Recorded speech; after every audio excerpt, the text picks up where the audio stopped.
What is up, everyone? It's Quinn here, and in today's video, I'm going to be going through my Week 10 top 30 running back rankings. I've already gone through the wide receivers. You guys can check that one out after this one. Any questions, drop them down below. If you enjoy, hit that like button, subscribe. But let's just dive right into a very, very strong tier 1.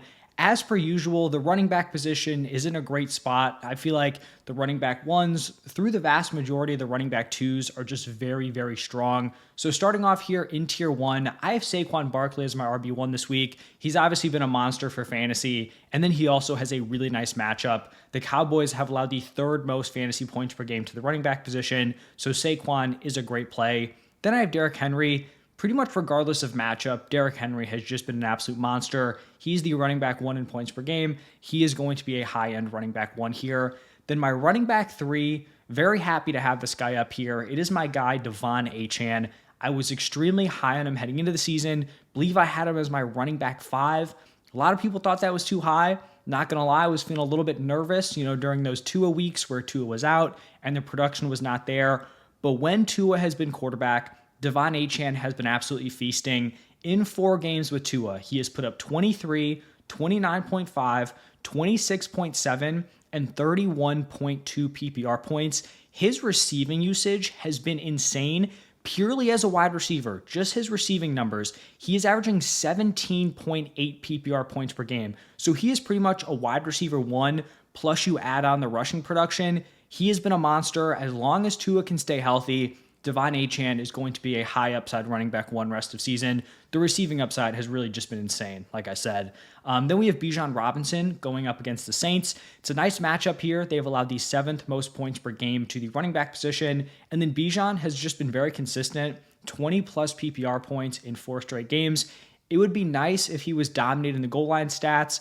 It seems like, a lot of times this season he rips off a big play, and then they bring Tyler Algier in, and he kind of vultures the touchdown. But it is what it is. Bijan is still producing, even if he's not dominating at the goal line. Then my running back 5 is going to be Alvin Kamara going up against the Falcons. In games with Derek Carr starting at quarterback, he has put up 24.5 PPR points per game.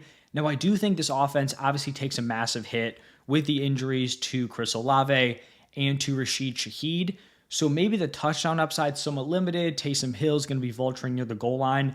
But I really do think they're just going to be force-feeding Alvin Kamara, both on the ground and through the passing game. So I think he is still a very strong running back 1 play. Then I have Kyren Williams going up against the Dolphins. It's a nice matchup here. They've allowed the 6th most points per game to the running back position. Kyren continues to get force-fed, dominating the opportunities. Like him here as a mid-tier RB1. And then a couple more guys. The first one is going to be Breece Hall going up against the Cardinals here. It's a solid matchup, top 8 in points per game allowed to the running back position. I know he's had back-to-back kind of not so great weeks, but the usage is still there. The rushing efficiency has picked up. He just kind of needs to get a little bit lucky in the touchdown department, or at least rise up to the expected amount of touchdowns he would be scoring. So I still think he's a nice play. Talked about him more in depth in my buy low video or my trade target video. So still like Breece. And then the last guy in this tier is going to be Joe Mixon. And even despite a bad matchup, I still think he belongs in tier 1. The Lions are bottom 6 in points per game allowed to the position. So that is not great, but in his healthy matchups, his worst game is 16.6 PPR points. That was last week. Obviously the offensive line is not great. There have been injuries to the wide receiver position, but they should be getting Nico Collins back, going to raise the ceiling of this offense. And he has just been getting force-fed on the ground in his 5 healthy games. He has 24 or more carries in 4 of them, so the usage has been so strong. I still think he's a nice play, even going up against this Lions run defense. Now moving into a very large and still very strong tier 2, I'm going to start off with Jonathan Taylor going up against the Bills. Now on paper, this is a really nice matchup. The Bills have allowed the 2nd most points per game to the running back spot, so it should be like a smash spot to play JT. And I do think he's like a really strong option. Have him here in my top 10 running backs. But I do think maybe there's just some concern here with Flacco at quarterback. I think you definitely could have made the pitch that Flacco raises the, floor of this offense, could potentially have raised the ceiling for Jonathan Taylor. You're not going to have Richardson vulturing near the goal line. I know it's only a 2-game sample size, but in the 2 games with Flacco at quarterback, the efficiency has been somewhat concerning for Jonathan Taylor. Obviously, if you have the threat of Anthony Richardson's legs back there, you can't sell out on, JT as much as you could with Flacco at quarterback. So somewhat concerning there. Obviously, it was not great that like the first time they, really go to Flacco with Richardson healthy, they just completely lay a dud on Sunday Night Football. So I still think JT is a solid play. Like I said, on paper, it's a nice matchup, but a little bit concerned about Flacco at quarterback moving forward with what we saw last week. After JT, going to go with Aaron Jones. He has a really nice matchup here. Also, the Jaguars are fourth in points per game allowed to the running back spot. Aaron Jones has been pretty consistent. Like him here as a back end RB1.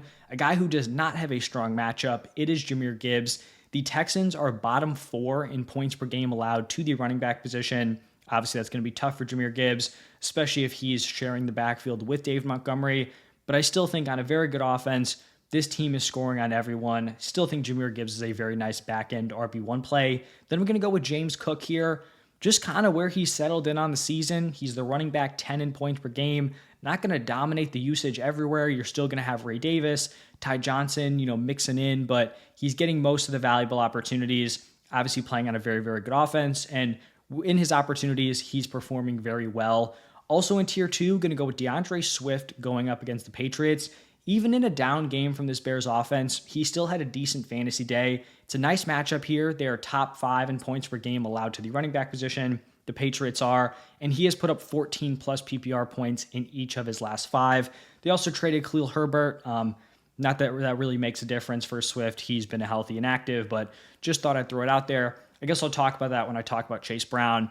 But then we have Tyrone Tracy Jr. going up against the Panthers. This is a smash spot for Tracy. The Panthers have allowed the most points per game to the running back position. Tracy's averaging 14.8 points per game as the starter. I think this is a great spot to play Tracy here.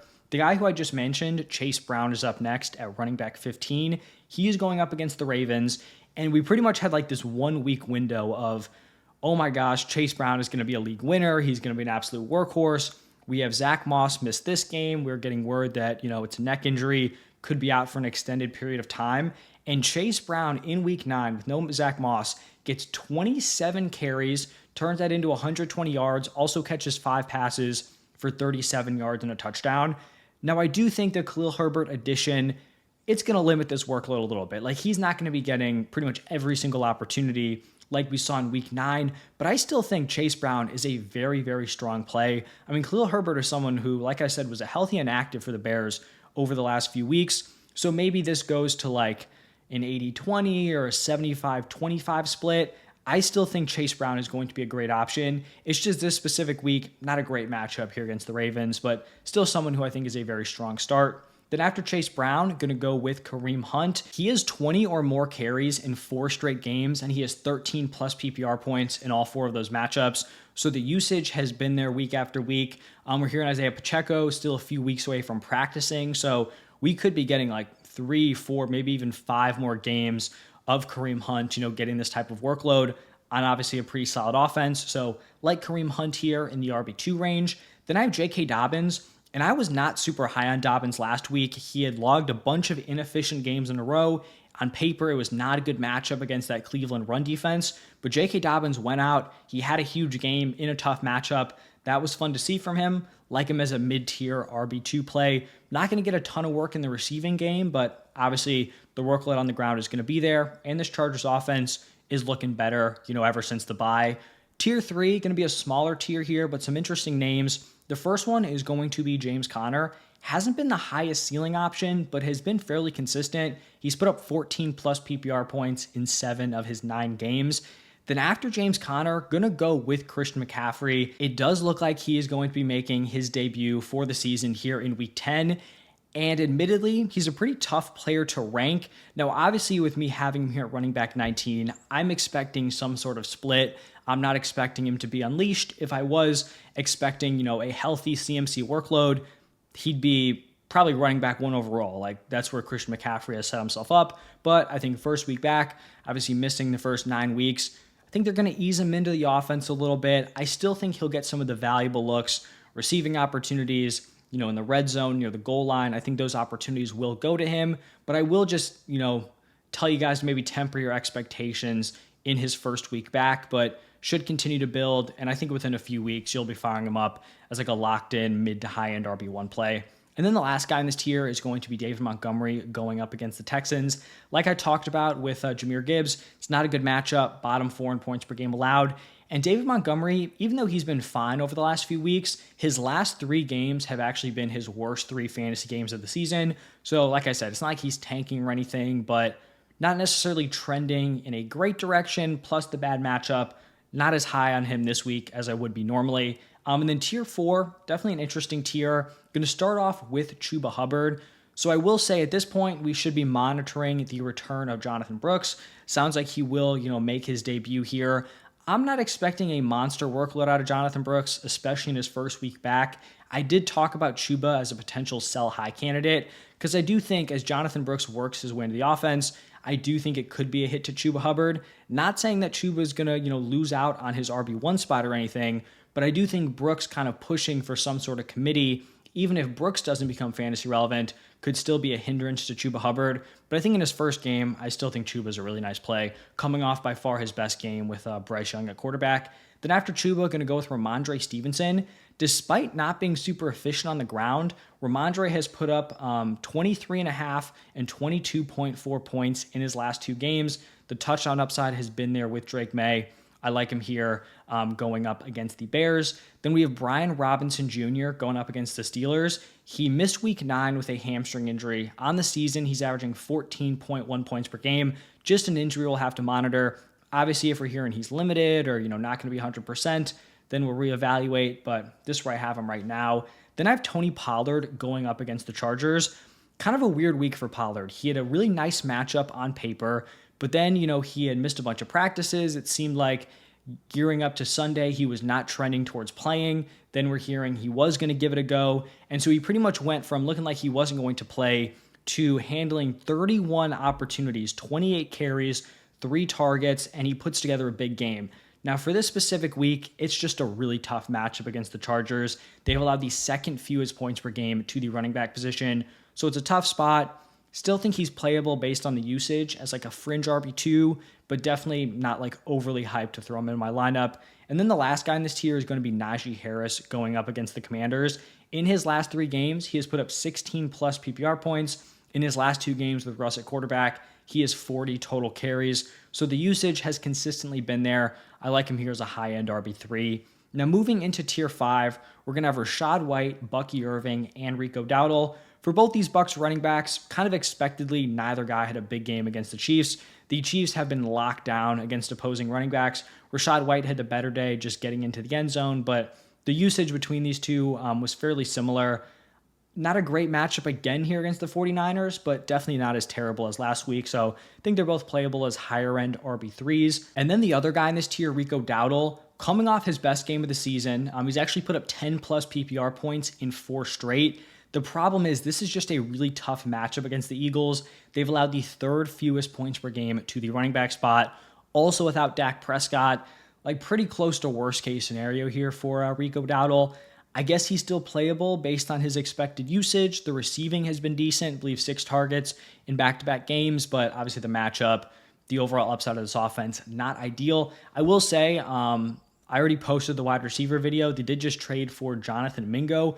Based on my first, look at that trade, giving up a 4th, I know they got a 7th back for Jonathan Mingo seems like pretty awful value. Like I feel like the Panthers pretty clearly won that from a guy who looks like he's like a bust as a prospect. Don't think it really, affects Rico Dowdle a ton, but just wanted to throw that out there. And then the final tier here, tier 6, pretty much like RB2s, projected RB2s on solid offenses. Jordan Mason, if I'm assuming that CMC is going to be in a split, somewhat limited, Jordan Mason would be the beneficiary of that, at least in terms of like a committee back. So still someone who could be relevant. I guess we'll just have to monitor the reports. He also was banged up, before the bye, but I believe he was back at practice yesterday. And then Raheem Mostert going up against the Rams. In his last 2 games, he has 11 and 12 opportunities. We know in week 8, he got into the end zone twice. So someone who's definitely playable as like a desperate RB2 flex option. But that is going to wrap it up for my top 30. If you guys enjoyed the video, hit that like button, subscribe. Thank you all for stopping by, and I will see you in the next one.